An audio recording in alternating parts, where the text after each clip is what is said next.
Assalamualaikum warahmatullahi wabarakatuh. Waalaikumsalam warahmatullahi wabarakatuh. Salam sejahtera bagi kita semua. Sebelum mulai, izinkan saya menyapa dan menyampaikan salam hormat saya kepada Bapak Widi Widayat selaku Kepala Perwakilan BPKDIY. Salam hormat saya kepada Bapak Wildan Samani selaku perwakilan dari SDM BPK Pusat. Dan juga salam hormat kepada Bapak Ibu pejabat struktural di lingkup Badan Pemeriksa Keuangan di seluruh Indonesia ya. Kemudian salam hormat saya kepada Bapak Bambang Purwedi Sugihantoro selaku Kepala SDM BPKDIY dan juga Bapak Ibu tim panitia dari Divisi Konseling SDM BPK Pusat dan tim panitia dari SDM BPK Yogyakarta. Dan tentunya salam hormat dan salam kenal juga kepada Bapak Ibu pegawai BPK yang tentunya kami banggakan. Dan Bapak Ibu peserta webinar yang hari ini insya Allah sehat dan berbahagia. Insya Allah baik. Nah, karena pagi ini kita memulai dengan sehat dan bahagia, ada baiknya juga kita foto dulu, enggak ya? Ini mumpung ada Pak Widi lagi off dan juga Pak Wildan. Boleh nanti fotonya candid ya. Di sini ada Mbak Agnes dan juga ada Mbak Retno Palupi dan juga tim panitia dari SDM BPK yang akan mengcapture senyum Bapak Ibu semua yang tentu saja lagi on kamera. Jadi pastikan kita semua hari ini insya Allah untuk sharing time bersama kita niatkan untuk berbagi cerita ya dan juga berbagi kebaikan. Di sini saya mohon izin Bapak Ibu semua, saya hanya menyampaikan pesan dan juga mengingatkan dan terutama sebenarnya mengingatkan diri saya sendiri ya. Semoga saja berkenan di hati Bapak Ibu semuanya. Ya, kita punya tema yang sangat menarik sekali ya, work family conflict. Harapannya diawali dengan konflik, tapi diakhiri dengan kedamaian dan penuh cinta, baik untuk pekerjaan kita dan juga untuk keluarga kita, ya. Oke, nah untuk mempersingkat waktu, saya mohon izin juga untuk share materi. Oke. Dan sharing time ini Bapak Ibu adalah kegiatan rutin dari ECC Employment Care Center BPKRI dan insya Allah kami akan mengadakannya secara berkala. Jadi Bapak Ibu sekalian silahkan untuk update informasinya. Bisa melalui Instagram ECC BPK atau juga melalui WA group di lingkungan BPK Bapak Ibu semuanya atau juga lewat sosial media ECC BPK ya. Mulai dari ada Instagram seperti tadi, ada Facebook dan juga ada Twitternya. Jadi biar nggak ketinggalan ya. Oke. Baik, tema yang menarik ya, work family conflict, dan harapannya seperti tadi kita mengenali dan juga berdamai dengan peran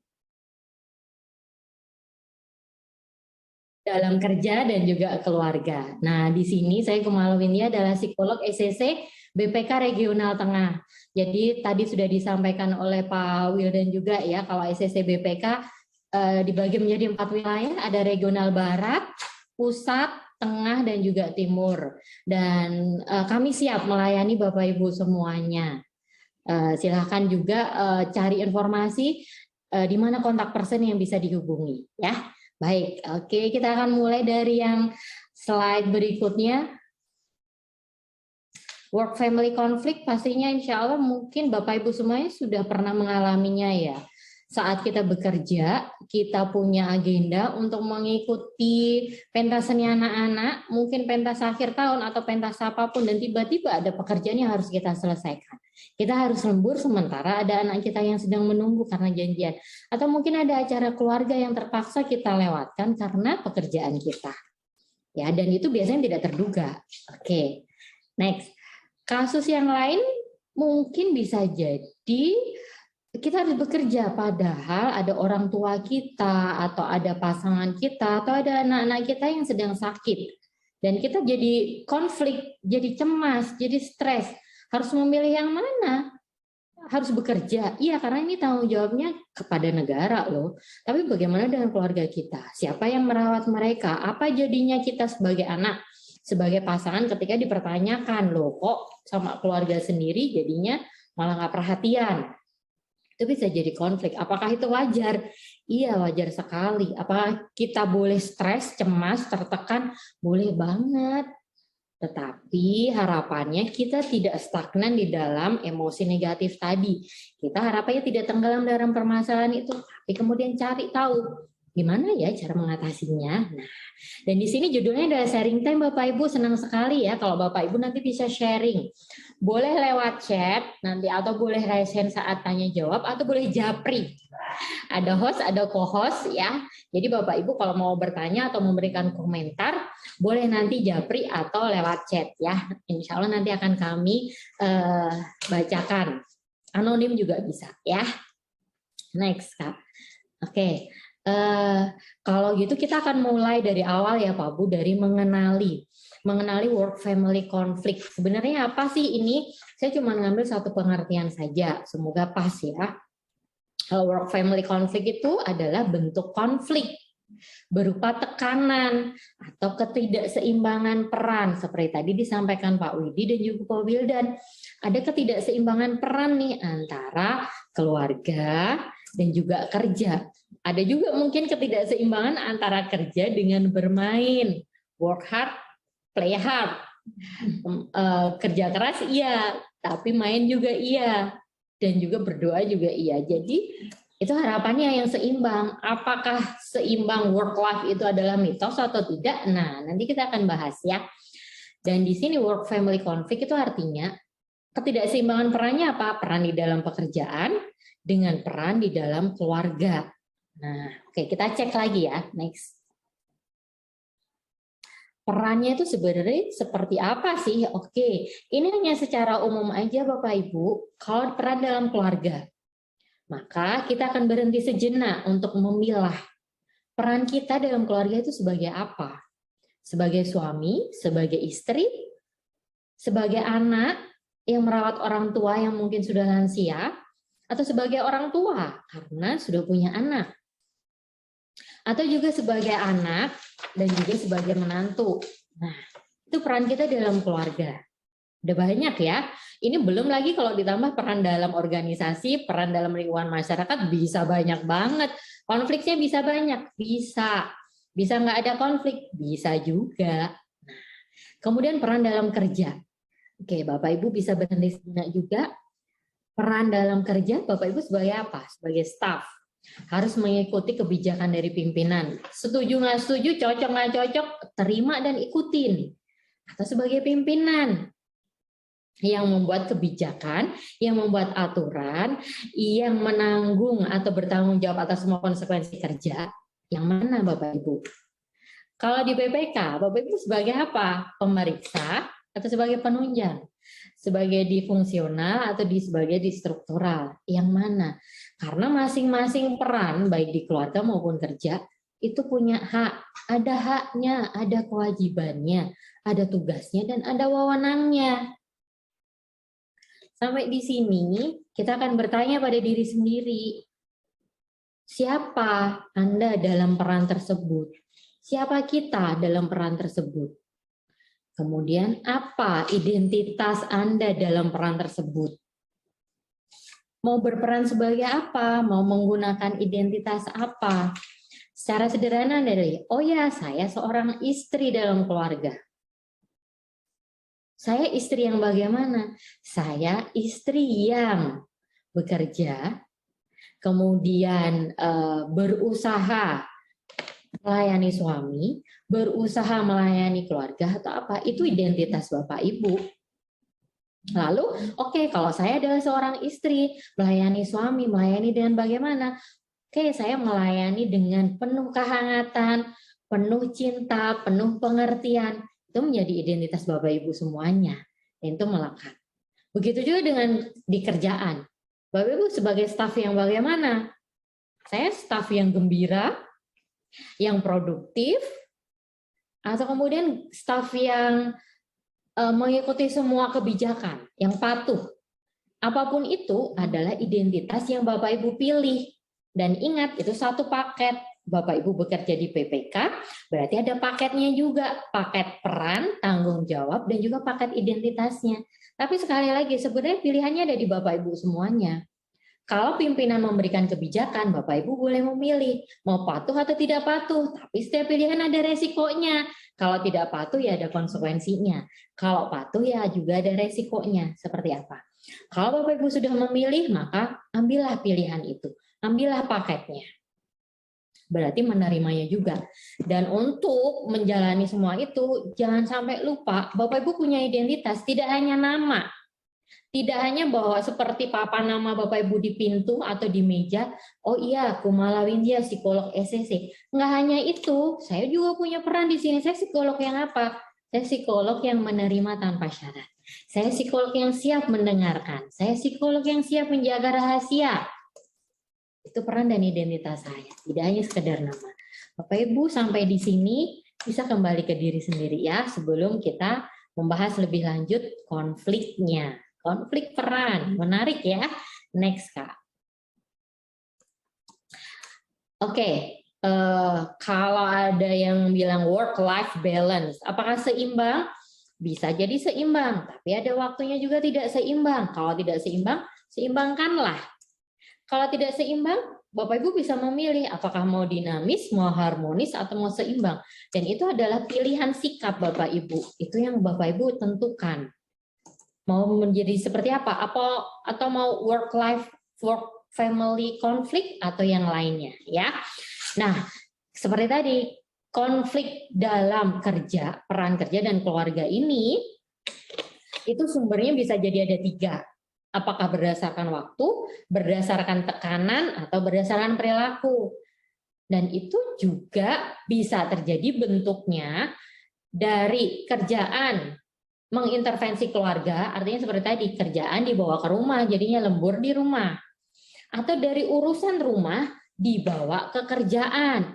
Nah, hati-hati nih Bapak Ibu yang menikah dengan sesama pegawai BPK atau yang memang satu pekerjaan, satu kantor. Hati-hati ya, jangan sampai tuh konflik di rumah jadi konflik di pekerjaan. Sama-sama pemeriksa, sama-sama di fungsional atau sama-sama di penunjang.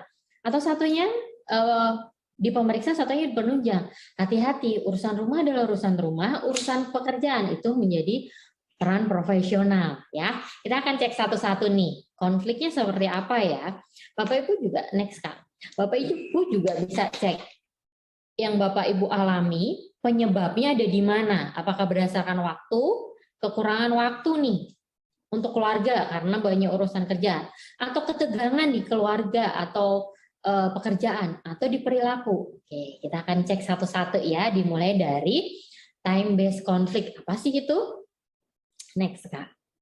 Oke, ini adalah penyebab work family conflict yang pertama, time based conflict. Terjadi karena waktu yang dibutuhkan untuk menjalankan salah satu tuntutan, baik itu keluarga atau pekerjaan, dapat mengurangi waktu dalam menjalankan tuntutan yang lainnya. Misalnya, seorang staf menghabiskan waktu bekerja lebih lama, sehingga mengganggu waktunya dalam mengatur perannya sebagai suami di rumah. Pekerjaan dibawa ke rumah, jadi waktunya habis, atau terlalu lama lembur sehingga di rumah sampai rumah jam 9 malam, anak-anak sudah tidur, pagi hari udah berangkat jam 5 pagi. Kapan waktunya buat keluarga? Weekend ternyata lembur, atau weekend ternyata keluar kota. Time based conflict. Ya, next yang berikutnya adalah strain based conflict, terjadi karena adanya tekanan dari salah satu peran sehingga mempengaruhi kinerja peran lainnya. Contohnya gini, seorang manajer memiliki beban kerja yang sangat berat sehingga dia stres, sehingga mengganggu peran atau tugas yang harus dijalankan di rumah. Bisa jadi manajer ini memang pulang jam 5 sore, berangkatnya jam 7 pagi misalnya. Dia cukup waktu nih untuk makan malam bersama keluarga, untuk menyempatkan sarapan bersama anak-anak. Tapi ternyata dia stres, tekanan pekerjaannya sangat luar biasa berat. Sehingga dia memang di rumah, dia bersama anaknya, bersama pasangannya, tapi pikirannya ada di kantor, badannya ada, tapi pikirannya ada di kantor, atau ternyata dia masih sibuk WA-an, atau sibuk koordinasi atau yang lain, tekanannya terlalu berat. Dan itu juga hati-hati ya. Begitu juga sebaliknya, ada masalah di rumah, ada masalah keluarga, ada masalah dengan pasangan, orang tua sakit, atau memang sedang ada perselisihan dengan keluarga, bisa jadi itu dibawa ke kantor. Cemas nih, pasangan saya lagi keluar kota. Dia melakukan apa ya di luar kota dengan rekan kerjanya? Atau dia beneran nggak ya kerja di luar kota? Ketegangan dari rumah, dibawa ke kantor lah. Bisa fokus nggak kerjanya? Nggak bisa. Terus gimana dong? Nah, nanti kita akan bicarakan itu ya. Fokusnya mau bagaimana? Problem solving, emotional focus coping. Ya, tapi memang ini salah satu penyebab. Yang ketiga, nah, ini adalah behavior based conflict atau konflik berdasarkan perilaku. Terjadi karena ada ketidaksesuaian antara pola perilaku dari kedua peran dengan yang diinginkan. Jadi misalnya pekerja wanita nih, biasanya dia di tempat kerja, mungkin dia jadi pimpinan. Kemudian dia terbiasa bekerja dengan cepat, dia terbiasa mengkoordinir bawahannya, dia terbiasa mendelegasikan tugas. Terbawalah itu cara kinerjanya saat di rumah. Dengan anak-anak dianggap itu bawahannya, bukan anaknya.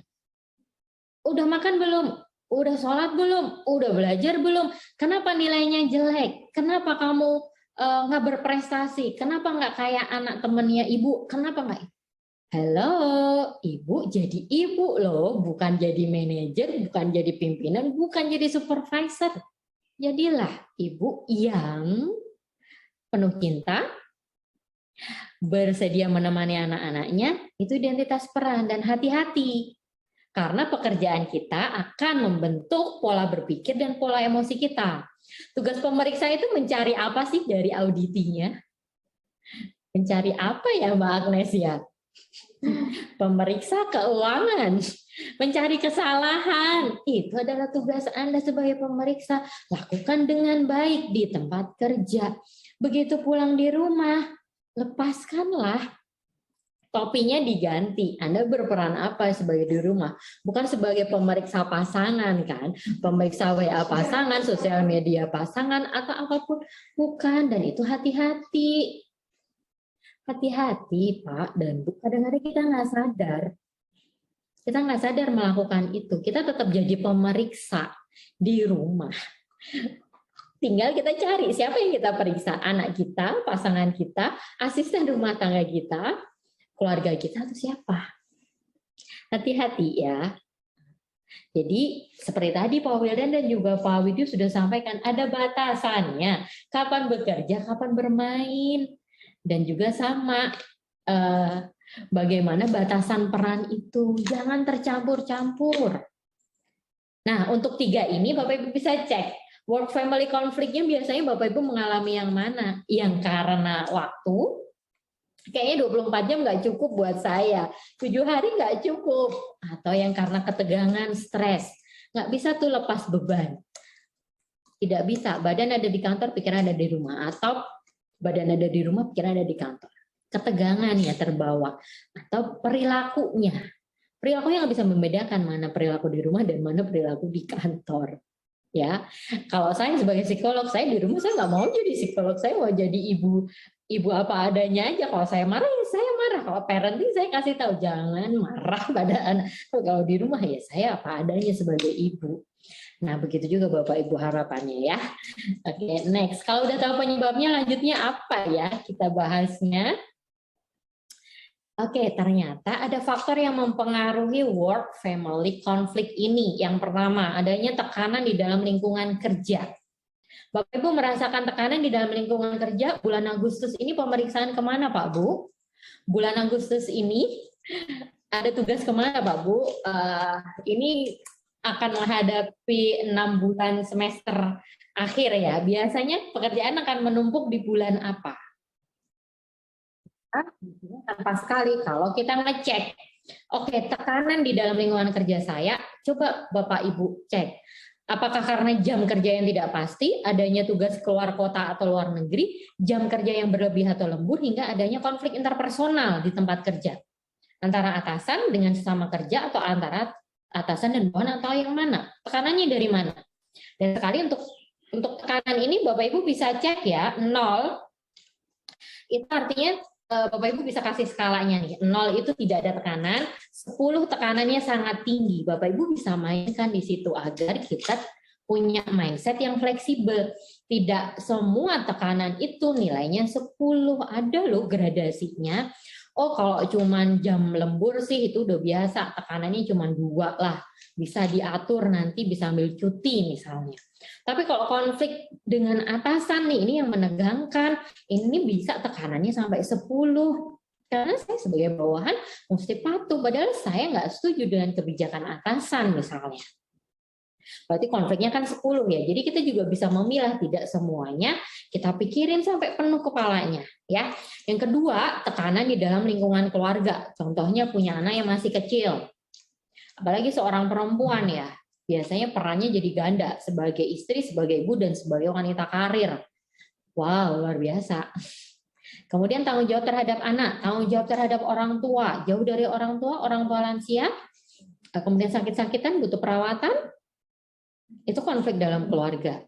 Kemudian konflik interpersonal antar anggota keluarga dengan kakak, adik, dengan saudara ipar, dengan mertua, atau dengan siapa.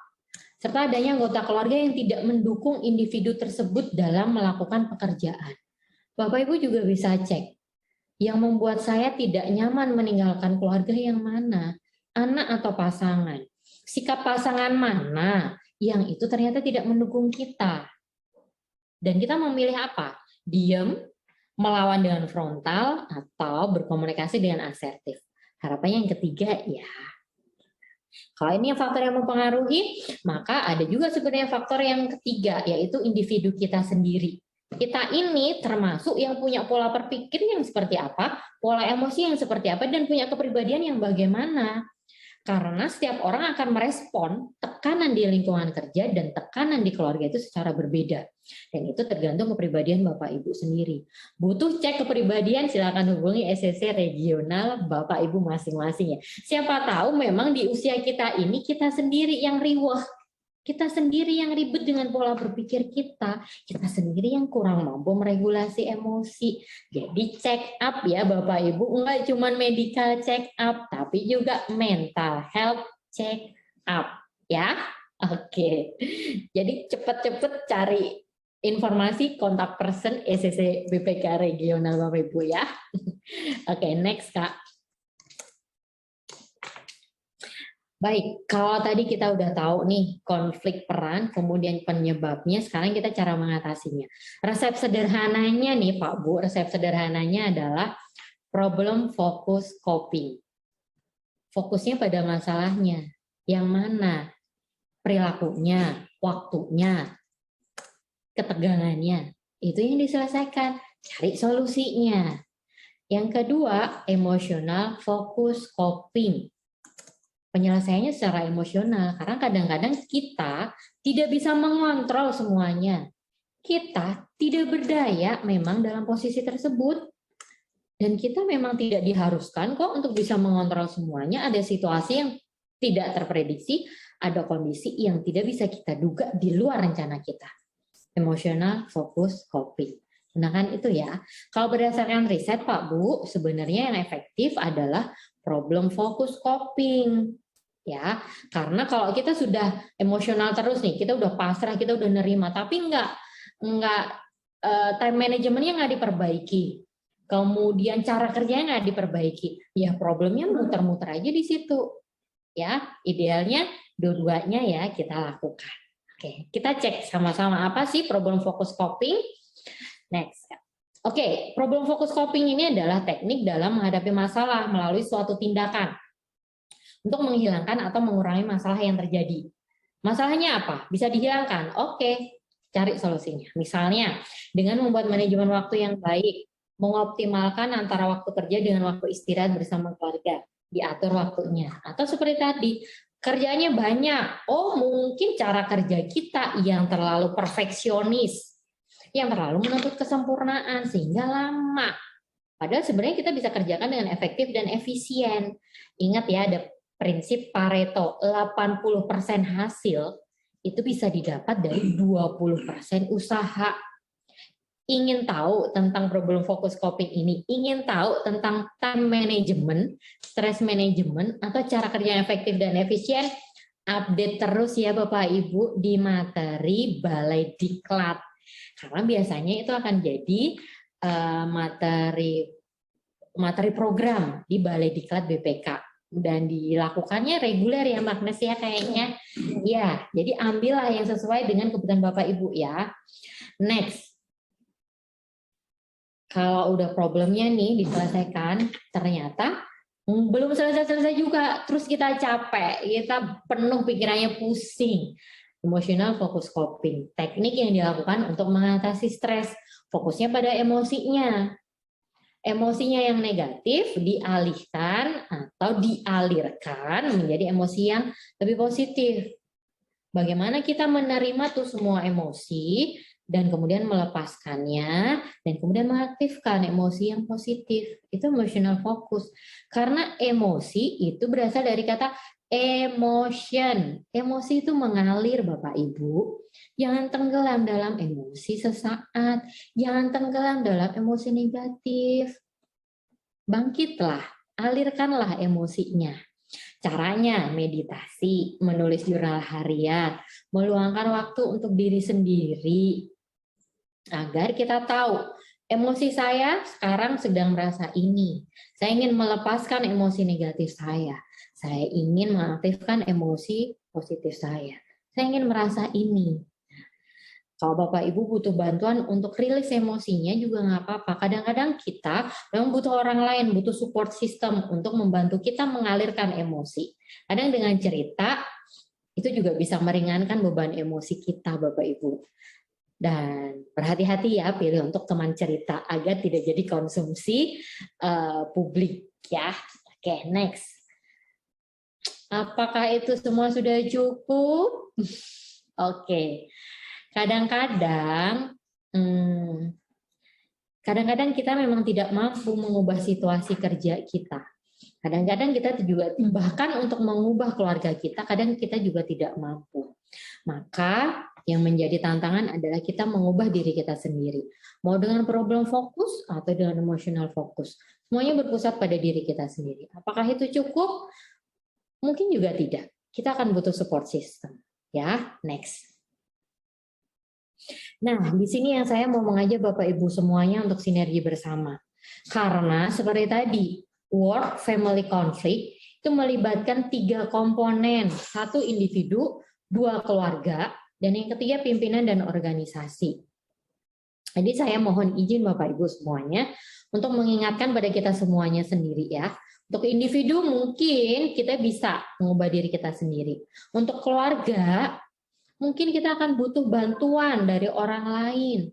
Tapi ini sinerginya sama-sama. Dari individu dibenahi, dari keluarga juga dibenahi, dan karena ini adalah work, kita akan butuh pimpinan dan organisasi. Kebijakan dari pimpinan dan kebijakan dari organisasi. Apa yang bisa kita lakukan? Nah, yuk kita sinergi bersama ya. Next, Kak. Dari individu tadi kita udah bahas ya, mau problem fokus atau emotional fokus. Untuk keluarga, penekanannya adalah pada komunikasi. Mungkin Bapak Ibu yang masih single mencari pasangan mulai berpikir nih, dengan tekanan kerja di BPK, Bapak Ibu mungkin sudah bisa membayangkan pasangan mana yang akan siap bersama saya, hidup sama saya, dengan tekanan kerja sebagai pemeriksa, dengan mutasi yang itu sudah pasti. Mutasi itu pasti. Nah waktunya emang nggak pasti, dan daerah mana yang itu tidak pasti. Dan itu berarti kalau Bapak Ibu belum punya pasangan, komunikasikanlah. Ya, saya bekerja di BPK. Ya, saya jadi pemeriksa. Ya, saya harus siap dimutasi kapan saja, di mana saja. Ini bagian dari saya. Saya lamar menjadi pasangan saya. Saya sampaikan resikonya. Anda siap? Ayo kita jalani sama-sama. Itu pentingnya komunikasi sebelum berpasangan, sebelum berkeluarga. Kalau udah jadi keluarga, mungkin sebelum menikah masih dalam bayangan ya saya sayang, iya saya cinta, saya akan ikut kemanapun Anda pergi karena saya sudah memilih Anda sebagai pasangan saya. Tapi begitu udah keluarga baru kelihatan lah, beneran ya ternyata seperti ini ya menjadi pasangan dari staf atau pegawai BPK. Komunikasi, lanjutkan, jangan berhenti. Komunikasi ada 3 Bapak Ibu. Agresif. Ya Anda pasangan saya, Anda harus ngikutin saya. Manut sama saya. Kan Anda istri saya, istri itu harus manut sama suami, patuh sama suami. Ya nggak gitu juga sih ya. Bisa kok disampaikan dengan baik, tidak perlu dengan agresi, tidak perlu dengan frontal. Komunikasi yang kedua adalah pasif. Itu bentuk komunikasi, iya, diem-dieman, nggak ada komunikasi. Bahasa batin, udah 10 tahun menikah, harusnya dia ngertiin saya. Kata siapa? Nggak ada. Komunikasi itu verbal sama non-verbal. Jangan berharap kita hidup bertahun-tahun sama pasangan dan berharap pasangan ngertiin kita. Nggak ada. Pasangan kita bukan dukun. Dia nggak bisa baca pikiran kita. Dia nggak bisa tuh merap. Dan pasangan kita juga bukan psikolog. Dia nggak bisa ngertiin emosi kita kalau kita nggak ngomong. Janganlah pasif. Bicaralah, komunikasikan. Boleh sambil ngeteh, boleh sambil ngopi, boleh sambil makan. Ya. Yang kedua pasif agresif. Diem-dieman. Tapi yang ini ada agresivitasnya. Artinya kalau ada perbedaan pendapat ya udah kita diem aja, tidak membicarakannya. Menunda membicarakannya atau membiarkan itu terselesaikan oleh waktu. Ya, itu akan nyesek, itu akan ganjel dan itu nggak enak. Terus gimana dong komunikasinya asertif, win-win solution, sampaikanlah pendapatnya. Saya punya pendapat A, saya punya pendapat B, lalu kita akan bagaimana? Oke, kalau gitu kita berbagi peran dan tanggung jawab ya, Say. Oke, saya seorang istri yang bekerja. Dan saya butuh bantuan untuk mungkin mengasuh anak-anak, mungkin untuk mengerjakan tugas rumah. Kita berbagi peran dan tanggung jawab ya. Oke. Dan yang paling penting juga adalah ada perhatian dan empati. Dan juga bertanggung jawab terhadap peran. Iya. Saya berusaha bertanggung jawab terhadap peran saya sebagai istri, sebagai suami, dan sebagai orang tua. Kalau saya terlalu banyak tekanan di pekerjaan, saya agak sedikit keblinger, agak sedikit terlupa, terlewat. Tolong ingatkan saya dengan baik, ingatkan saya dengan penuh kasih saya. Udah ya Bu, udah diingatkan berkali-kali, ngeyel, tambeng, nggak ada perubahan. Tarik nafas 3 kali, hembuskan pelan-pelan, ingatkan lagi. Tugas kita cuma mengingatkan Pak Bu, bukan mengubah. Tugas kita mengingatkan. Mengubah itu adalah tanggung jawab pribadi. Ya, jadi itu yang akan membuat kita legowo untuk mengingatkan terus-menerus. Dan memang ada batasan waktu untuk mengingatkan kok, ya. Dan berikutnya adalah saling memaafkan di dalam keluarga. Kadang-kadang kita yang membuat kesalahan, tentunya kita ingin dimaafkan toh. Kalau pasangan kita yang membuat kesalahan, ya sudah maafkanlah. Maafkanlah dan berhenti di situ. Jangan diungkit-ungkit, jangan diingatkan lagi. Sudah selesai. Kemarin dia melakukan kesalahan, dimaafkan. Hari ini melakukan kesalahan yang sama dimaafkan lagi. Yang kemarin sudah, sekarang juga sama. Pastikan Bapak Ibu semuanya punya stok rasa maaf, punya stok yang cukup banyak untuk memaafkan. Ya, kalau kehabisan stok, nah bolehlah hubungi SCC BPK regional ya. Bu, saya kehabisan stok, maaf buat pasangan saya. Ya keterlaluan. Oke, kita akan recycle lagi porsi maaf dan porsi sayangnya. Ya. Dan ini yang belum tertulis adalah kepercayaan ya Bapak Ibu. Dan kepercayaan juga, karena memaafkan berarti setelah itu what's next? Setelah itu saya akan percaya padamu, saya akan percaya kamu akan bisa memperbaiki diri.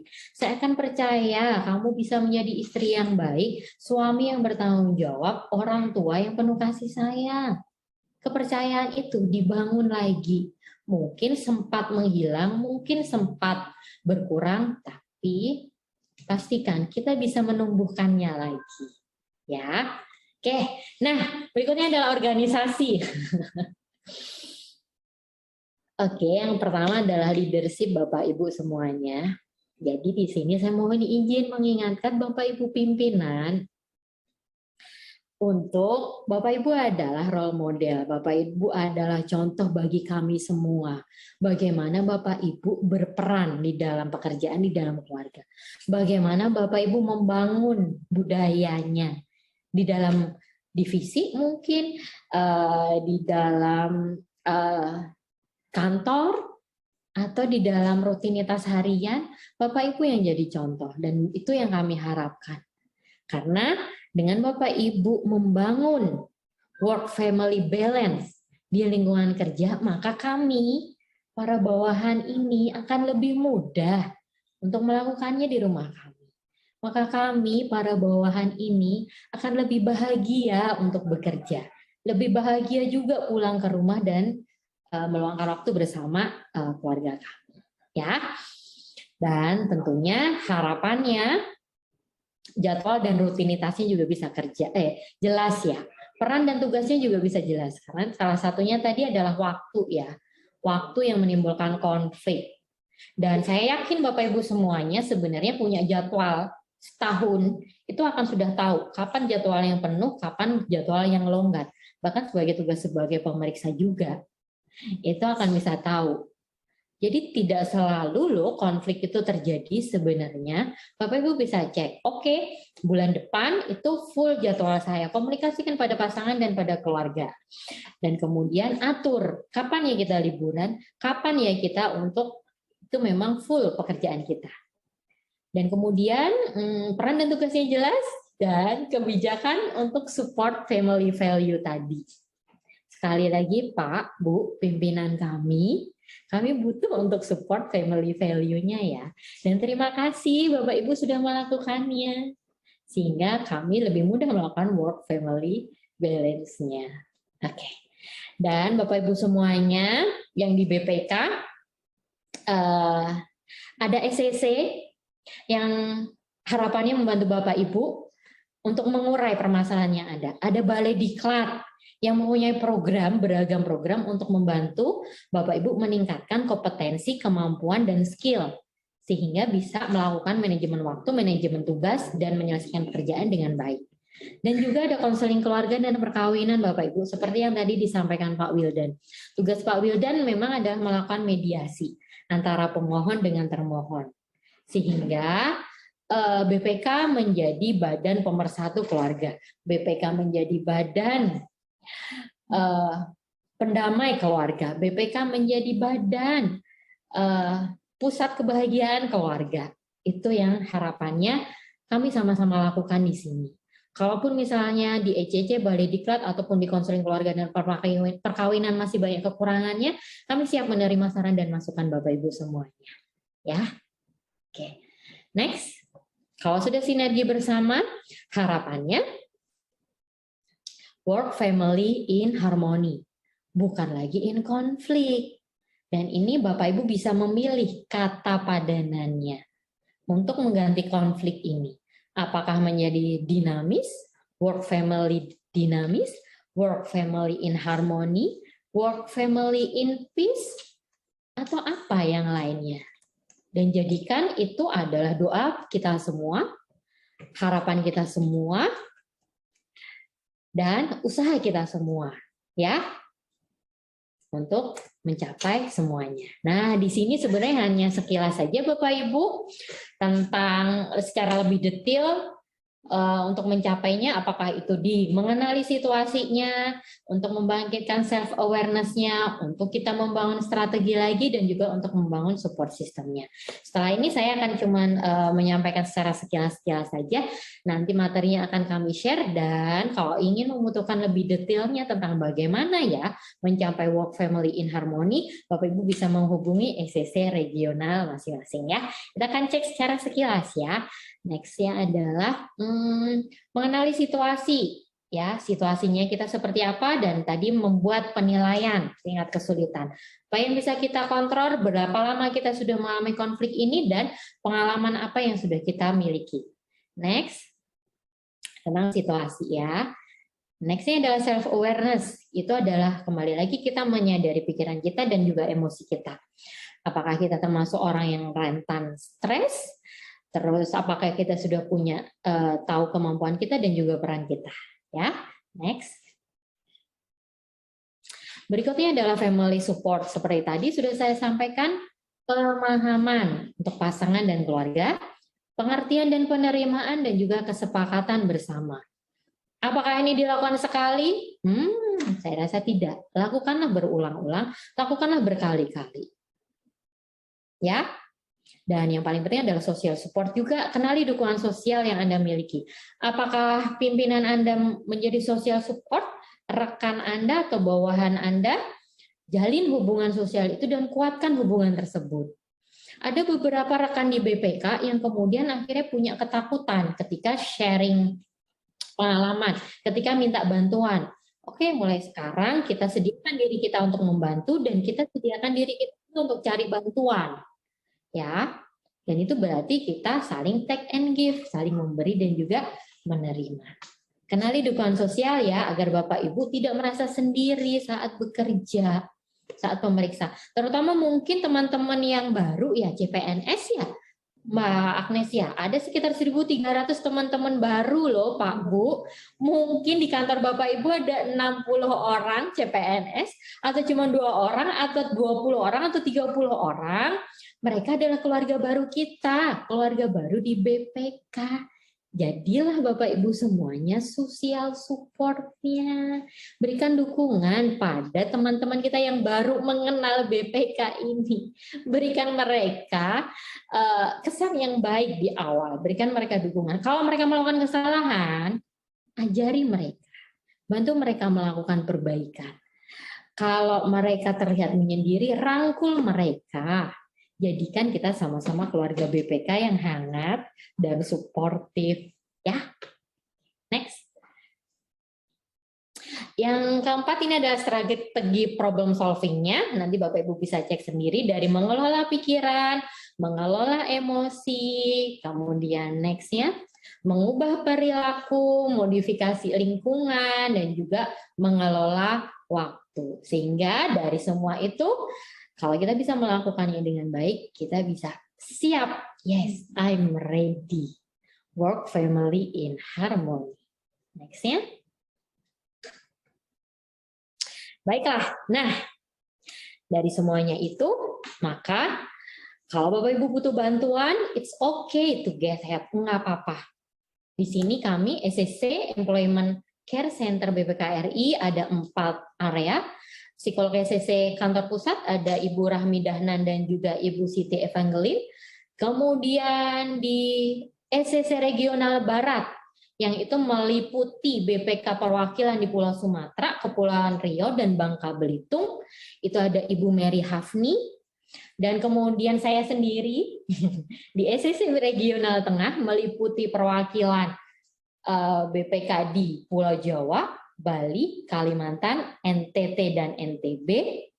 Dan juga ada SCC Regional Timur meliputi BPK perwakilan Pulau Sulawesi, Kepulauan Maluku, dan juga Papua. Ada Ibu Andi Dewi di sana. Jadi kami harapkan Bapak Ibu silakan. It's okay to get help. Silakan hubungi kontak person di masing-masing kantor SCC. Ya. Oke, next-nya. Terima kasih dan sekali lagi jika butuh dukungan psikologi silakan hubungi call center SCC dan silakan juga ikuti sesi sharing time dengan berbagai tema yang berbeda dan menarik. Bapak Ibu juga bisa memberikan masukan kepada kami. Dan terakhir, kalau kita mau balance, maka sekali lagi semuanya tetap kita serahkan kepada Tuhan. Kita doakan keluarga kita. Ya Tuhan, berikan keluarga kami kesehatan, ketenangan, kedamaian, dan kebahagiaan. Dan kemudian ya Tuhan, Berikan saya kemampuan untuk menyelesaikan tugas saya dengan baik. Berikan saya kemampuan untuk bekerja dengan baik. Dan ya Tuhan, berikanlah saya keseimbangan di dalam keluarga dan juga pekerjaan kita. Di akhir kata, doa itu kita panjatkan bersama-sama. Karena ada banyak hal yang tidak bisa kita kontrol dan ada banyak hal yang bisa kita panjatkan doa dan harapan kita kepada Tuhan. Sekali lagi, saya adalah penyampai pesan di sini dan terima kasih Bapak Ibu sudah mendengarkan pesan dari kami. Harapannya menjadi berkah dan manfaat dan saya mohon maaf jika banyak salah kata dan salah ucap dan kurang berkenan di hati Bapak Ibu semuanya. Saya tutup sekian. Wabillahi taufiq wal hidayah. Wassalamualaikum warahmatullahi wabarakatuh. Waalaikumsalam warahmatullahi wabarakatuh. Terima kasih pada Ibu Kumala untuk materi yang telah disampaikan, sangat luar biasa sekali. Tentunya sebagai pegawai dan keluarga, kita tidak lepas dari work family conflict ini. Dan setelah mendapatkan materi tadi, kita jadi mengetahui sudahkah kita tahu penyebabnya, sudahkah kita tahu apa yang mempengaruhinya, kemudian menemukan cara untuk mengatasinya. Bagaimana kita memberikan batasan peran, baik peran di kantor maupun di rumah. Harapannya kita dapat membentuk support system dan bersinergi menciptakan work family in harmony. Sekali lagi terima kasih Ibu Kumala atas materinya yang luar biasa. Baik, sebelum memasuki sesi tanya jawab, kami ingatkan kembali kepada Bapak dan Ibu sekalian untuk berkenan mengisi daftar hadir yang telah kami share dalam chat room. Memasuki acara selanjutnya adalah sesi tanya jawab. Sesi tanya jawab ini akan dipandu oleh rekan saya Ibu Retno Sri Paluvi. Kepada rekan saya Ibu Retno Sri Paluvi kami persilahkan. Baik, terima kasih Mbak Agnes. Gimana Bapak Ibu dan rekan-rekan sekalian? Langsung pengen menghubungi PIC VCC setempat nggak buat ini melakukan mental health check up. Untuk mempersingkat waktu, monggo bagi rekan-rekan yang ingin sharing pengalaman, namanya aja sharing time ya, atau berdiskusi, atau mungkin ada hal-hal yang mau ditanyakan, monggo jangan sungkan-sungkan loh. Bisa raise hand atau menuliskan di chat room. Atau gimana Mbak Agnes, ada yang mau ditanyain Kak? Kira-kira Mbak Putri? Ini ada yang inbox pertanyaan Bu Upi, bagaimana cara memberi pengertian dan pendekatan kepada anak ketika ibu yang selama ini bersama anak-anak, terutama balita, harus menjalankan, maksud kami, ketika anak bersama dengan orang tua, kemudian orang tuanya menjalankan mutasi atau memilih untuk meninggalkan anak bekerja keluar kota. Karena secara tidak langsung akan menjadi salah satu penyebab dari konflik bersama dengan keluarga. Balita ya Mbak Agnes ya? Betul, balita. Gimana nih kira-kira Mbak atau Bu Kumala ini panggilnya nih? Mau langsung dijawab atau? Ya langsung aja mungkin ya, biar mungkin itu bisa jadi pemancing juga, pemantik buat Bapak Ibu semuanya, biar curcol lewat inbox. Iya betul. Nggak dibacakan kok namanya, nggak apa-apa, jadi curcolnya lewat inbox ya. Iya, oke. Ini menarik sekali mau pick sebenarnya, karena kan kalau seorang ibu pasti nggak tega ninggalin anaknya, dan itu konflik moralnya itu luar biasa. Terus gimana dong menyampaikan pada anaknya? Yang jelas yang pertama adalah ibunya dulu. Seperti tadi, dimulai dari perannya. Ibu pasti memilih peran sebagai staf di BPK itu punya resiko ya, itu dulu. Yang dari diri sendiri dulu. Yang kita menerima. Satu, kita menerima peran kita sebagai seorang pegawai BPK. Yang kedua, kita menerima resikonya. Dan juga termasuk tadi, kita juga menerima peran kita sebagai seorang ibu dan juga istri. Itu dulu yang diterima.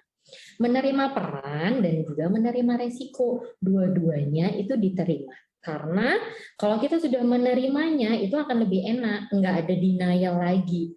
Termasuk ketika mau meninggalkan anak tadi. Karena kalau misalnya resiko meninggalkan anak kan satu, rasa bersalah, rasa sedih, rasa takut, macam-macam, rasa khawatir, dan itu semuanya emosi negatif. Diterima emosi negatifnya.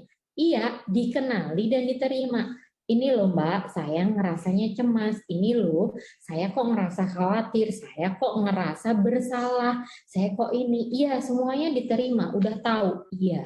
Terus emosinya mau diapain? Mau dilepaskan? Ya, itu dulu. Oke, saya melepaskan emosinya itu dulu. Sehingga kalau misalnya suatu kondisi emosi seperti ini negatif, terus mau punya emosi apa saat meninggalkan anak? Tadi saya takut dan khawatir anak bersama pengasuh, atau saya takut dan khawatir anak dengan kakek neneknya yang mungkin pengasuhnya berbeda. Nah, terus tapi resikonya tetap harus ditinggal. Mau meninggalkannya dengan gimana? Oke, saya meninggalkan anak saya untuk bertugas dengan rasa tenang. Saya mau punya rasa percaya pada pengasuh, saya mau punya rasa percaya pada kakek neneknya, saya mau punya percaya pada pasangan saya, itu dulu. Jadi kita bergeser, sehingga lebih enak. Kenapa begitu? Kenapa ini penting? Karena ketika kita mau komunikasikan dengan anak, emosi apa sih yang mau kita bawa? Kita ngomong sama anak itu punya emosi apa? Pasti akan beda dong. Misalnya nih, kalau kita masih punya emosi takut dan khawatir meninggalkan si anak ini, kita kan bilang, nah ibu mau pergi ke sana, kamu hati-hati ya, ibu khawatir, nanti kamu gini, nanti kamu gini. Yang ditransfer emosi apa? Emosi takut, emosi khawatir. Emosi tidak percaya bahwa ada orang menjaga dia. Beda dengan ketika misalnya kita tenang. Ya Allah, berikan saya ketenangan ketika saya meninggalkan anak saya bersama pengasuhnya atau bersama kakek neneknya. Oke. Nah, ibu mau bertugas keluar. Ibu mau keluar daerah dalam waktu yang lama. Anak baik-baik ya, jadi anak yang baik, jadi anak yang soleh-solehah, patuh sama kakek nenek, patuh sama ini. Ibu percaya kamu akan baik-baik saja. Itu akan beda. Bahkan kita ketika telepon pun juga akan beda. Nah, gimana udah sholat belum? Udah belajar belum? Kalau kita menyampaikannya dengan tenang, anak juga akan menerima dengan tenang dan percaya. Oh, aku dipercaya ibu saya dan seterusnya. Itu dulu. Jadi buat bapak dan ibu kalau meninggal keluarga, apa yang kita mau transfer? Emosi apa yang mau kita tinggalkan? Itu ya. Terus kemudian yang berikutnya adalah penguatan. Seperti tadi penguatan identitas. Maka kalau tadi identitasnya adalah sebagai ibu, maka ibu yakinkan, iya, kalau tadi rasa bersalah saya ini macam apa meninggalkan anak saya, nggak mengasuh dia, nggak mendidik dia, nggak mendampingi dia. Rasa bersalah adanya adalah ibu, saya adalah ibu yang tidak mendampingi anak saya. Saya adalah ibu yang dan seterusnya. Apalagi anak balita. Apalagi kalau anak balita yang dia 5 tahun pertama butuh ibunya, butuh dipeluk. Terus saya ibu macam apa? Itu krisis identitas. Ibu sebagai ibu, maka kita akan, oke, baik, saya adalah seorang ibu yang bekerja di BPK dan punya tugas negara. Saya adalah ibu yang penuh cinta, yang itu saya minta pada Tuhan untuk membuka batas waktu, batas ruang, batas tenaga, batas energi, bahwa saya masih bisa memberikan cinta saya, walaupun saya berbeda tempat. Ini bisa kita lakukan. Apakah doa ibu akan nyampe? Bisa. Apakah bahasa batin ibu akan nyampe melewati rentang waktu, rentang tempat? Iya, bisa. Kenapa? Karena ada Tuhan yang menyampaikannya. Dan itu adalah kepercayaan. Dan sekali lagi, itu identitas ibu yang sedang diuji. Ibu mau menjadi ibu yang bagaimana? Menjadi bapak yang bagaimana? Meninggalkan istri dan juga anak-anaknya. Saya bapak yang bertanggung jawab. Dengan keterbatasan saya, bertugas di luar pulau, saya berusaha memberikan tanggung jawab saya dengan cara ini, dan itu menjadi identitas. Saya menjadi bapak yang bertanggung jawab. Saya menjadi bapak yang penuh cinta. Yang memang cara menyampaikannya berbeda. Tidak seperti bapak ibu yang lain yang memang 24 jam bersama anaknya.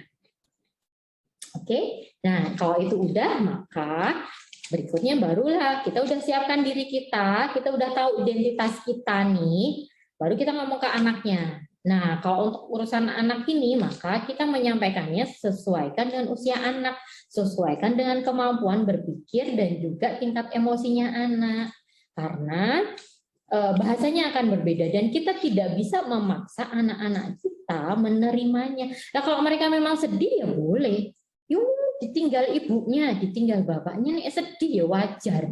Gak boleh nangis kalau nganterin ibu. Loh, ini nyesek di sini.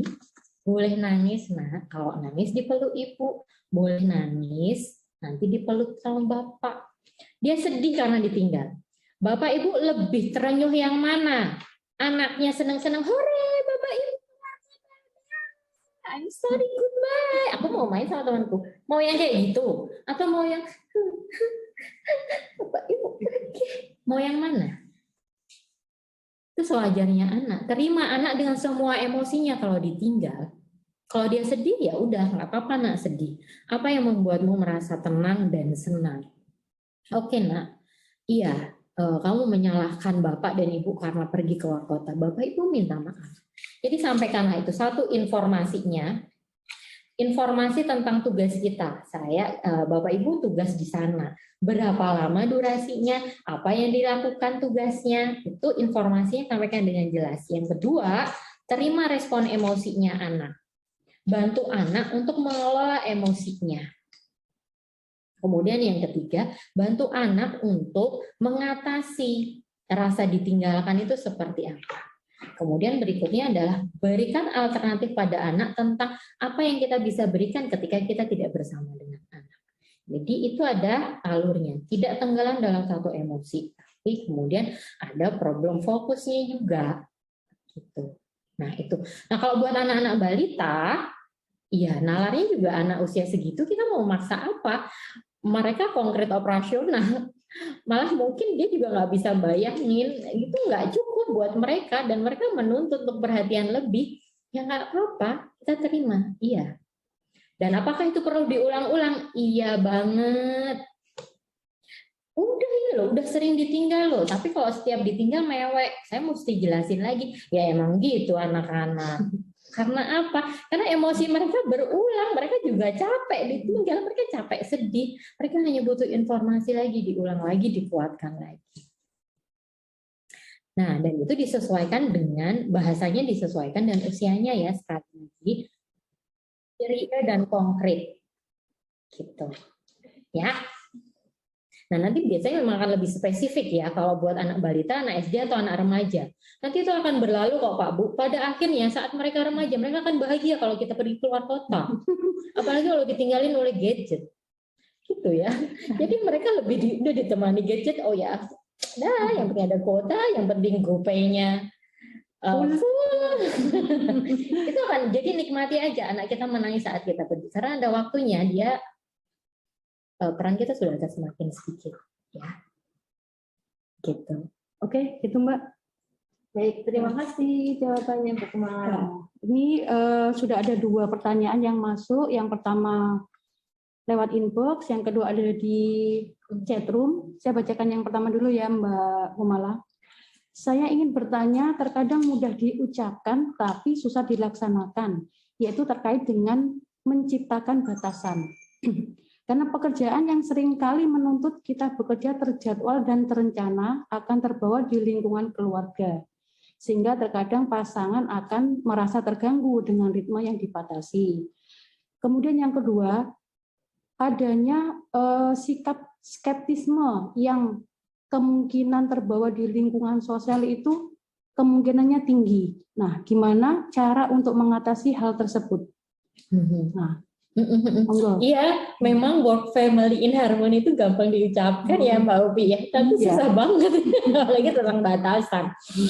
Iya, dan sekali lagi kadang-kadang kita butuh bantuan ya untuk mendefinisikan batasan.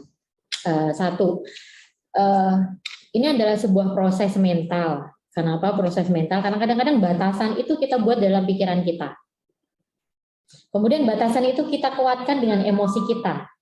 Maka yang perlu dilakukan adalah batasan itu adalah kita tulis Dalam catatan kita atau batasan itu kita ucapkan, sehingga kita mendengar. Sehingga modelnya akan adalah seperti itu. Kita memikirkannya, kita merasakannya, kita mengucapkannya, dan kita mendengar lagi, atau kalau kita tulis ya kita akan melihat lagi. Ini akan membantu kita untuk membuat kita konsisten dengan batasan itu. Itu yang pertama. Yang kedua, apakah batasan itu sudah realistis? Atau batasan itu menjadi terlalu berat untuk kita lakukan sendiri, tidak sesuai dengan situasi dan kondisi kerja kita atau keluarga kita. Maka mungkin kita akan butuh feedback terhadap batasan yang kita buat. Feedback boleh dari pasangan, boleh dari rekan kerja, boleh dari siapapun, boleh dari profesional. Kenapa ya batasan yang saya buat itu kok mental terus, bukan mental kayak tadi. Ini mental terus, dibuat, dilanggar, capek. Siapa tuh nggak realistis, coba kita cek ulang. Ini batasan yang mana yang nggak realistis? Ini batasan mana yang itu ternyata ada celahnya sehingga itu jadi terlanggar atau jadi dilanggar. Seperti itu. Cek lagi batasannya, sudah realistiskah? Atau memang itu batasan sudah realistis, sudah sederhana banget, tapi memang perlu diubah-ubah karena batasannya memang tidak bisa sekali kita buat batasan berlaku seterusnya, tidak. Mungkin kita perlu fleksibilitas, perlu kita ubah lagi sesuai dengan perubahan yang ada di luar. Mungkin kemarin WFH kita jumpalitan, batasan kerja di rumah apa, meeting jadi jam 8 malam, anak jam 9 malam, jumpalitan kita. Terus kita udah menemukan balancing, kita udah oke. Udah taruhlah WFO sekarang. Aduh, kapan dong WFH? Ada perubahan presensi ya kayaknya. Apakah sudah cukup bikin konflik? Ada yang butuh penguatan untuk kok presensinya gini kemarin enggak ya, namanya juga berubah. Ya, kemarin WFO, WFH, WFO lagi, sistem presensi juga berubah, sistem aplikasi kerja ya itu juga berubah. Ya sudah ikutin, batasannya berubah nggak? Ya kita ubah juga. Seperti itu ya, kita cek. Nah kemudian yang lainnya adalah mengkomunikasikan batasan itu memang ke rekan kerja kita, ke pimpinan atau ke bawahan. Itu kalau di lingkungan kerja ya. Syukur-syukur kalau kita bisa membuat sebuah budaya yang memang itu bisa saling mendukung seperti tadi. Dan sekali lagi ya, usahanya nggak cuma dari kita, bisa jadi pimpinan, dari semuanya. Yang paling penting itu adalah sebuah kesepakatan. Yuk, kita sama-sama yuk bikin divisi ini adalah work family in harmony misalnya. Yuk kita sama-sama, kita mulai dari mana ya? Jadi itu adalah membuat sebuah kesepakatan. Kalau misalnya benturannya adalah di atasan, di pimpinan, carilah cara bagaimana untuk bisa menjadikan itu sebuah kebijakan di lingkungan kerja. Gimana ya caranya ya? Gimana ya caranya mendekati pimpinan yang memang terkenal workaholic, memang terkenal target oriented, memang terkenal kualitas kerjanya luar biasa. Tapi kita yang kelabakan nih, gimana ya cara menyampaikan dengan santun dan elegan batasan kerja ini? Gitu. Juga dengan rekan kerja yang lain ya. Kadang-kadang kita dapat, kalau misalnya kerjaan kita itu estafet, divisi lain nggak selesai, terus tiba-tiba semuanya numpuk di kita, padahal kita udah atur jadwalnya. Dan itu berarti ada di kualitas ketiga yang kita mesti punya, fleksibilitas. Fleksibilitas dan menjaga jarak ya. Kadang-kadang kalau di dalam, ada salah satu materi di Balai Diklat itu yang tentang bagaimana kita membuat spare waktu darurat yang itu memang kosong, yang itu bisa kita gunakan untuk kejadian-kejadian yang darurat tadi. Kita membuat timeline iya, tapi kita akan buat timeline ini kejadian darurat. Kalau misalnya enggak, itu menjadi bonus buat kita. Tapi kalau misalnya ada kejadian darurat, oke, kita bisa gunakan itu. Termasuk juga energi. Energi juga sama. Jangan semuanya digunakan energinya. Sisakan energinya untuk kejadian-kejadian yang tidak terduga. Bukan berharap tidak, tapi kita memang mengantisipasi aja, menyiapkannya ya. Kalau harapan mah kita visualisasi sesuatu yang baik ya. Terus yang kedua tentang skeptis ya tadi ya. Iya, skeptis pasangan apa gimana? Sepertinya diri sendiri ini. Jadi dia ke lingkungan sosial, mungkin waktu ada acara sama tetangga gitu. Sudah mencurigai gitu mungkin ya. Iya ya. Untuk skeptis itu sama ya. Kita coba analisis situasi kapan ya kita merasa skeptis atau tidak percaya sama orang lain mungkin, atau bahkan nggak percaya pada diri sendiri gitu. Boleh kok punya situasi yang kayak gitu. Yang penting adalah tidak selalu. Artinya kita pakai kadang-kadang saya skeptis dan itu memang perlu. Jangan sampai hilang sama sekali. Tapi secukupnya. Jadi kata skeptis ini boleh tapi secukupnya. Oke, dan itu berarti sama seperti yang tadi saya sampaikan di slide secara singkat ya. Situasi apa sih yang kita skeptis? Perlu nggak dalam situasi tersebut kita skeptis? Oh memang perlu kok karena gini. Oh ternyata sebenarnya nggak perlu, ini aja yang saya perlu ubah nih sikap skeptisnya ini kayak gitu. Berarti saya perlu mengubah diri saya sendiri atau mengubah pikiran kita atau emosi kita sehingga nggak yang terlalu skeptis atau intensitas skeptisnya kita turunkan. Masih tetap ada, tapi saya bergeser kok. Nah, ini berarti Bapak Ibu semuanya perlu menentukan titik selanjutnya mana. Kalau ini titik skeptis ya misalnya ya, ini skeptis saya. Terus mau diubah kemana? Ingin jadi punya sikap apa? Ingin punya pikiran apa kalau nggak skeptis? Apa ya Mbak? Ya, kira-kira kalau nggak skeptis? Mungkin lebih pada menurunkan levelnya ya, memberi kepercayaan ke orang, maksudnya enggak yang terlalu curiga, tapi curiganya udah berdasarkan indikasi nih, boleh lah dicurigai. Iya, artinya logis ya. Iya. Logis memang skeptis boleh, tapi juga logis kayak gitu. Atau kalau misalnya, kalau tadi saya skeptis memang berarti sekarang saya mau berniat menjadi orang yang membangun kepercayaan pada orang lain. Ini kita mesti tahu nih. Jadi mau jadi yang punya sikap yang bagaimana? Saya mau membangun kepercayaan pada orang lain. Saya mau bersikap terbuka. Saya mau bersikap untuk open mind.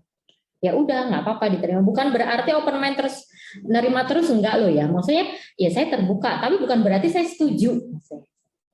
Saya tetap punya pendirian ini. Oh ternyata kita berbeda. Oh ternyata kita bisa sama. Oh ternyata kita perlu win solution kayak gitu. Nah itu ya bisa jadi. Siap. Kalau misalnya tadi kaitannya sama trust issue, kepercayaan, nah mungkin itu kaitannya sama pengalaman masa lalu kali ya Mbak Ubi ya. Kalau kadang-kadang kita punya trust issue. Iya. Atas pengalaman masa lalu kita, yang itu kita butuh orang lain untuk mengurainya. Jangan sampai trauma masa lalu kita bawa ke masa kini untuk memotret masa depan.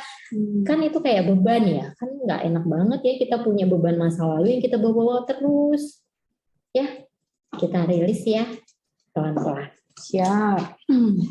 Selanjutnya ya Mbak, masih ada 2 nih kita nih pertanyaan nih. Maaf ya, saya kebanyakan ngomong. Nggak apa-apa, tapi jadi jelas, clear, gamblang gitu. Pertanyaan dari Mbak Indah, apa yang harus ketika pilih, maksudnya apa yang harus kita lakukan atau apa yang harus kita pilih antara keluarga dan pekerjaan? Maksudnya di saat kedua-duanya membutuhkan peran kita di saat yang bersamaan. Misalnya nih, ada anak yang sakit, namun ada tugas nih di kantor, kita harus memaparkan sesuatu materi misalnya. Nah itu kan dilema ya Mbak Kumala ya, gimana tuh kira-kira caranya tuh? Enggak. Pilihannya tetap saya serahkan pada Bapak Ibu semuanya. Bagian saya itu adalah memberikan opsi atau alternatif pilihan. Apakah itu kemudian menitik beratkan kepada keluarga atau menitik beratkan pada pekerjaan. Karena setiap situasi pasti ada bobotnya. Bobot manakah pekerjaan memaparkan tugas itu bisa di-refer, bisa ditransfer ke rekan kerja. Sejauh mana itu ternyata kita punya backup. Kita punya support system di lingkungan kerja kita sehingga kita bisa ada waktu buat keluarga. Kemudian kalau untuk keluarga sendiri, level sakit mana pada anak atau keluarga kita yang itu kita harus hadir, itu harus ada.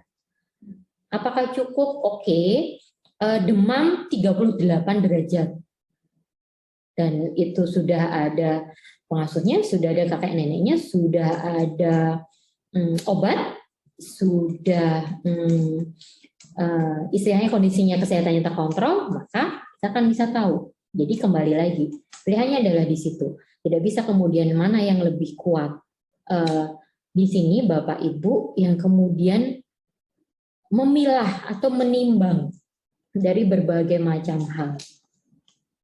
Mana yang akan dipilih? Dan sekali lagi, setiap pilihan mengandung risiko. Kalau misalnya ini, saya memilih bersama keluarga saya karena mereka membutuhkan saya. Ini kondisi sakit yang kritis.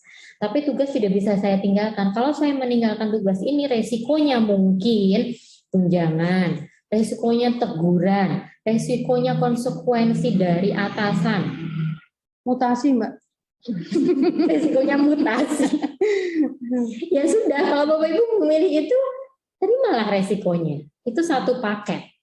Bapak Ibu nggak bisa dong memilih semuanya yang baik, semuanya jalan, semuanya bisa seimbang, tidak. Semuanya ada resikonya. Kalau memang saya mengambil pilihan ini dan resikonya adalah ini, dan ini, oke, saya siap menerima resiko dan konsekuensinya. Jika ini adalah sebuah kesalahan, maka saya siap menanggungnya. Dan saya siap untuk memperbaikinya. Nggak cuma menerima hukuman atau konsekuensi, tapi juga siap memperbaiki ya. Ketika ternyata kalau kita tinggalkan, misalnya proyeknya jadi gagal, atau jadi informasi tidak tersampaikan, karena tetap kalau delegasi tugas kan tidak bisa full ya informasinya, ya sudah. Saya siap menerima tanggung jawab. Bukan rekan saya yang presentasi, bukan bawahan saya yang presentasi, tapi saya sebagai pimpinan yang saya menerima tanggung jawab ini. Itu juga sama. Begitu juga dengan keluarga. Oke, kalau misalnya saya meninggalkan keluarga, saya nggak bisa, saya mau disalahkan anak saya marah. Iya, karena tugas ini lebih penting. Dan saya menerima semua emosi anak saya, pasangan saya, keluarga saya menerimanya kesalahan. Setelah ini, ya saya akan memperbaikinya. Saya siap memperbaikinya. Saya siap untuk memberikan waktu saya setelah ini. Saya akan mengatur waktunya. Saya akan mencoba untuk mengatur pekerjaan saya lagi, tugas lagi, untuk memberikan istilahnya imbal balik ya, untuk memperbaikinya, kayak gitu. Itu memang satu paket. Dan anak marah, pasangan marah, itu wajar mereka marah ketika kita ternyata mementingkan pekerjaan. Ya, kita terima sebagai orang yang bersalah karena mementingkan pekerjaan tidak ada di dalam keluarga. Ya, jadi tanyakan, saya menerima kesalahan saya, meninggalkan keluarga ini, saya siap untuk memperbaikinya, mohon arahannya untuk memperbaiki. Kalau itu dengan pasangan kita. Atau Ibu bisa memperbaikinya dengan cara apa? Kamu ingin dipeluk dengan cara apa? Dan seperti tadi, terima kasih sudah diberi kesempatan untuk memperbaiki. Mohon maaf jika ternyata masih melakukan kesalahan lagi berulang-ulang. Ya, itu memang satu paket ya. Gitu. Kalau misalnya kesulitan untuk mengambil keputusan, untuk memilah, nah boleh konsultasi ke ICC PPK. Karena kadang-kadang kita suka lost control ya, kadang-kadang kita suka kesulitan untuk mengambil prioritas. Jadi prioritas saya sebenarnya apa? Mungkin Bapak Ibu sedang mengalami hal yang pelik dan butuh untuk pertimbangan atau masukan, nggak apa-apa, silahkan. Nah kadang-kadang kita memang butuh feedback dari profesional untuk melihatnya lebih clear, lebih jelas, lebih objektif. Ya. Oke. Lanjut ya Mbak Kumala ya, ternyata ada satu lagi nih yang nambah nih, jadi sisanya tetap ada 2 nih. Yang pertama dari Ibu Okti Kusrini. Ibu Kumala izin bertanya, bagaimana menyikapi bila saat weekend, hari Sabtu atau Minggu kita sedang meluangkan waktu dengan keluarga? Mungkin maksudnya lagi hangout kemana gitu ya Mbak ya, tiba-tiba ada WA nih dari atasan, kemudian ada instruksi, tolong dong Bu Okti dibikinkan ini nih, segera ya hari ini. Nah Bu Okti kan jadi bingung nih, gimana tuh kira-kira menyikapinya Mbak? Iya. Beberapa teman-teman rekan-rekan BPK punya 2 nomor ya. Punya 2 nomor dan 1 nomor kantor itu memang nggak aktif waktu weekend atau jam kerja tertentu. Ya, itu bisa menjadi salah satu langkah praktis ya yang bisa dilakukan, tapi ya tetap terima resikonya ya. Apalagi kalau Bapak Ibu memegang peran yang penting atau keputusannya itu ditunggu dalam waktu yang cepat kayak gitu. Itu cara sederhananya sih, Bu. Menurut saya apapun caranya itu yang paling penting adalah komunikasi ya. Baik itu komunikasi apalagi ke rekan kerja atau kepada atasan tentang apa yang kita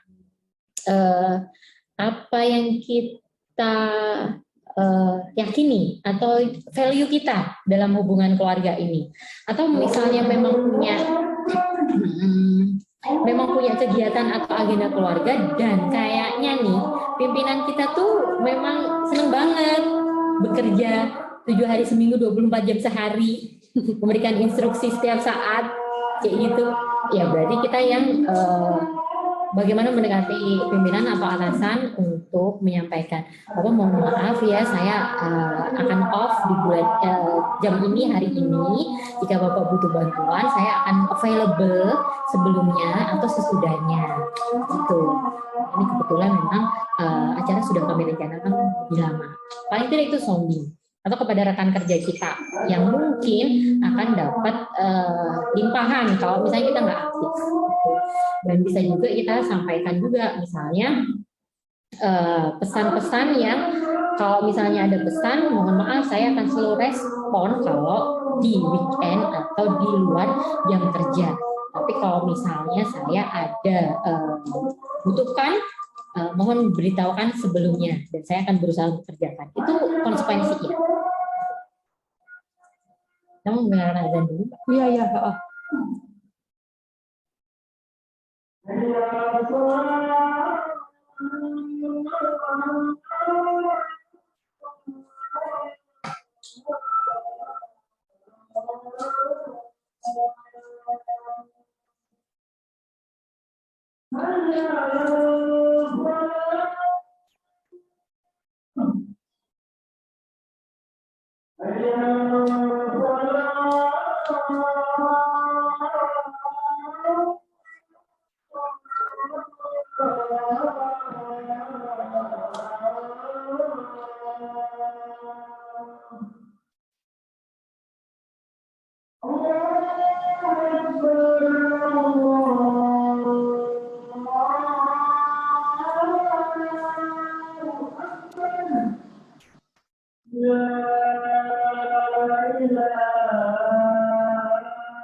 Baik, sudah cukup tadi ya Mbak Kumala ya untuk Bu Okti.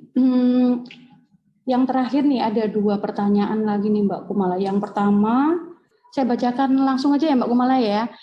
2 pertanyaan langsung, kemudian setelah itu mohon diberikan closing statement yang terkait dengan tema sharing time kita kali ini. Kemudian selanjutnya penutup ya Mbak Agnes ya. Oke, pertanyaan dari Pak Iksan. Izin bertanya Mbak Kumala, bagaimana kita menanggapi serta mengelola emosi dalam menghadapi rekan kerja yang belum profesional, serta sering lalai dalam bertugas. Maksudnya supaya kita tetap bahagia, seimbang secara emosi, kemudian tetap bekerja dengan rekan kerja tersebut dalam hubungan emosi yang tetap baik. Kemudian yang kedua terkait dengan LDR. Work family conflict selalu terjadi bagi pegawai yang LDR. Masalahnya kita menemui ketidakpastian berapa lama LDR ini. Apakah ada solusi lain selain kebersamaan dengan keluarga? Maksudnya solusi lain dengan kebersamaan keluarga maksudnya mungkin terkait dengan menyikapi LDR itu loh Mbak, gitu maksudnya. Nggih, monggo Mbak Kumala. Kemudian bagi rekan-rekan atau Bapak Ibu sekalian yang masih ada unek-unek atau pertanyaan, boleh disampaikan kepada PIC masing-masing regional untuk mendapatkan jadwal konsultasi dengan psikolog masing-masing. Terima kasih, monggo Mbak Kumala. Ya baik, terima kasih pertanyaannya Pak. Ini mengelola emosi karena rekan kerja yang belum profesional. Iya, betul. P3K-nya adalah bernapas, Pak. Karena itu pasti akan gemes dan nyesek ya. Jadi, seperti tadi, emosi itu mengalir, Pak Bu. Kalau mengalir berarti kita akan mengalirkannya bersama nafas kita. Bernafas dari hidung, keluar dari mulut. mengalirkan nafas sehingga apa yang nyesek, apa yang ada di pikiran kita penuh, apa yang ada di dada kita sesak, itu mengalir dan bersih. Ya, itu P3K-nya. Tidak perlu lama-lama kok. Bisa 3 kali tarikan nafas, bisa 5 kali, atau bisa 7 kali. Hanya bedanya pastikan nafasnya panjang dan tenang. Itu P3K emosi. Tarik nafas dari hidung, keluarkan dari mulut. Teknik yang lain bisa pakai nafas perut, artinya memang naik turunnya lewat perut ya. Kalau begitu, karena nafas ini akan membantu membuat pikiran kita jadi lebih longgar, sehingga ada ruangan bagi kita untuk bernafas dan juga berpikir mencari solusinya. Gimana nih ngajarin rekan kerja yang nggak bisa-bisa? Gimana nih ngajarin rekan kerja yang belum profesional? Kan kita nyari gimana caranya ya. Kan kita butuh ruang untuk berpikir. Kalau kita penuh, ya nggak bisa. Maka kita bernafas, jadi ada ruangan di sini. Yang kedua, kenapa emosi? Karena kadang-kadang kita nggak bisa berpikir karena emosi kita itu penuh, sesak, nyesek. Jadi kita longgarkannya dengan nafas, sehingga ada ruangan di sini, ruangan di dalam dada kita, sehingga kita akan lebih tenang untuk menyingkapinya. Dan itu membuat kita menjadi menjaga jarak. Tidak kesetrum dengan gampang, tidak menjadi reaktif, tapi menjadi responsif. Beda ya. Reaktif itu adalah kalau dia melakukan kesalahan, kita langsung keluar tanduk. Tapi responsif itu adalah kalau dia melakukan kesalahan, kita jaga jarak dan kita tahu. Kita bisa lihat dan kita bisa amati kesalahannya dia apa tanpa melabel secara personal orang tersebut.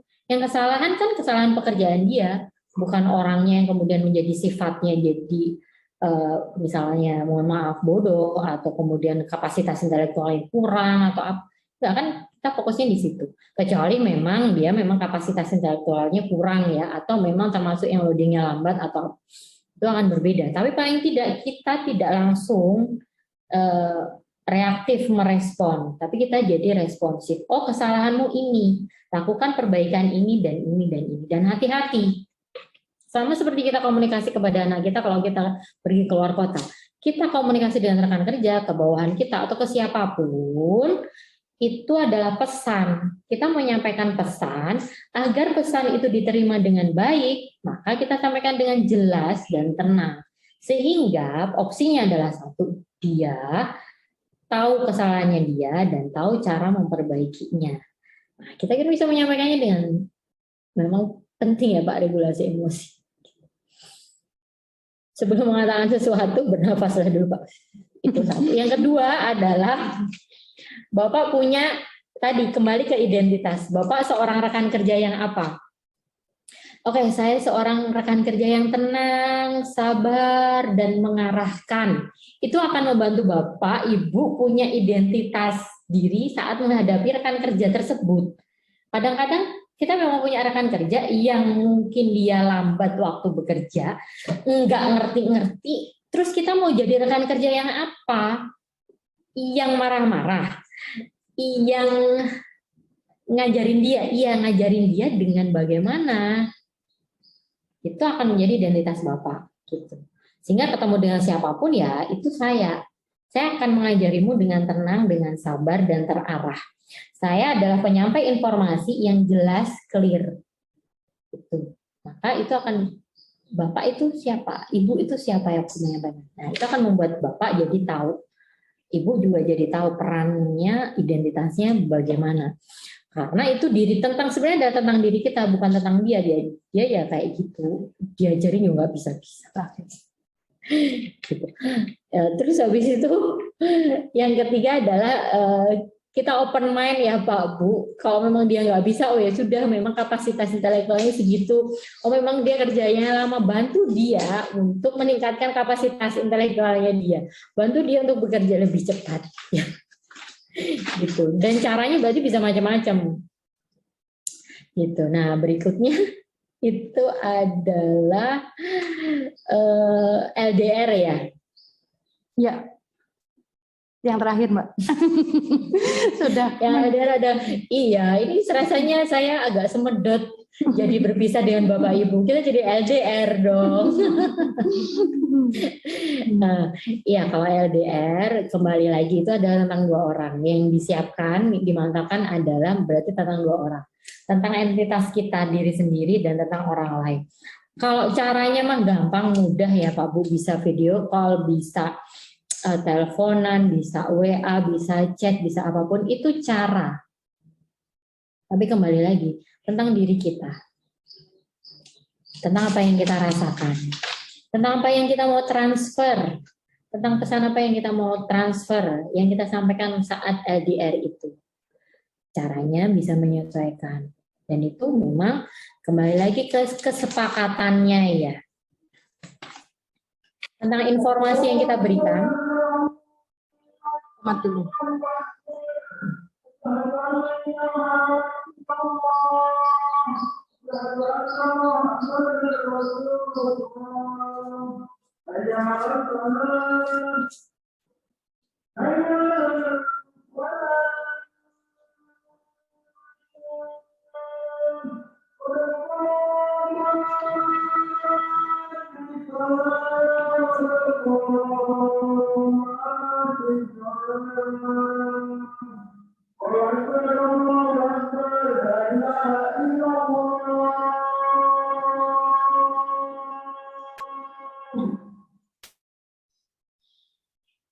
Oke, lanjut ya Mbak ya. Oke, monggo Mbak.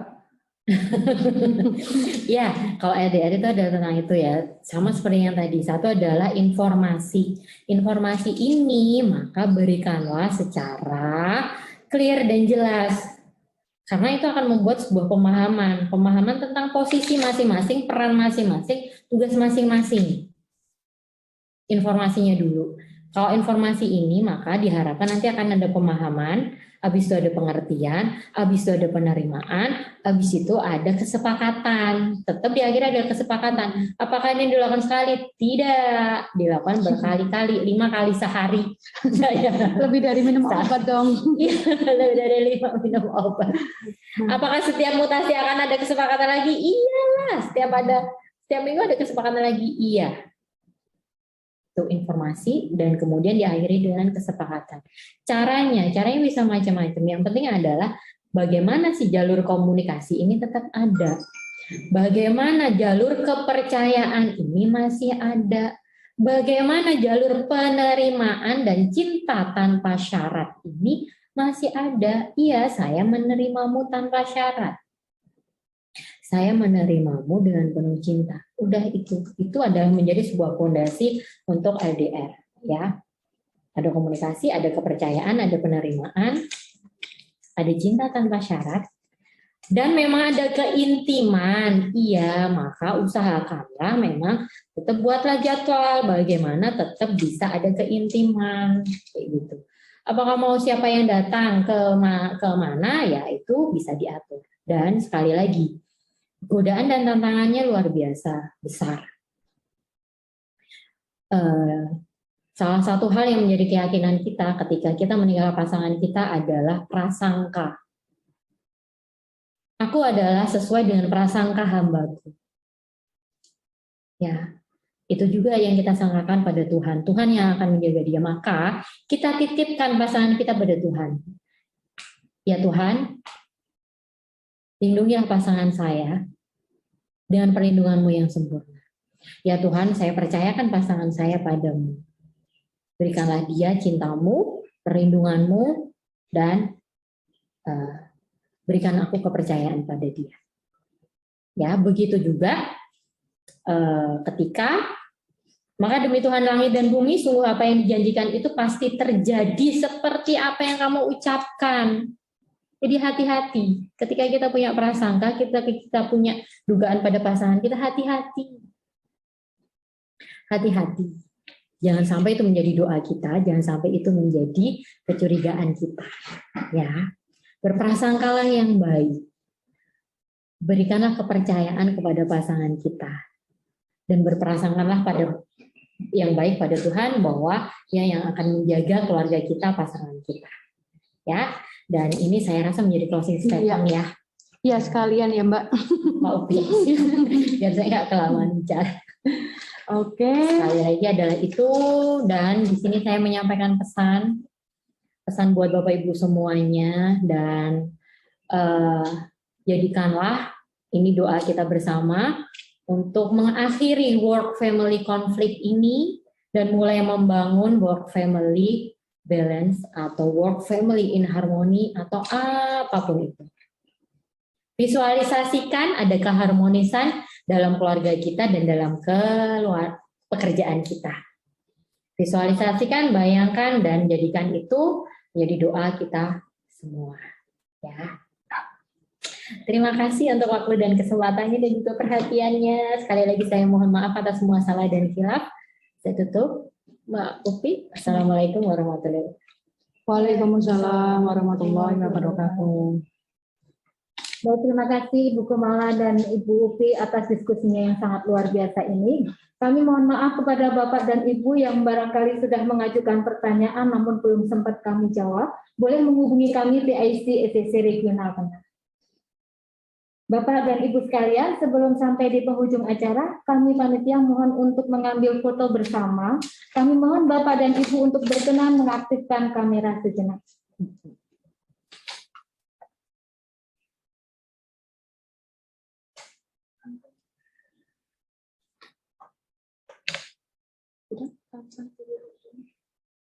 Kami itu 1, 2, 3 kami mohon mengaktifkan kamera.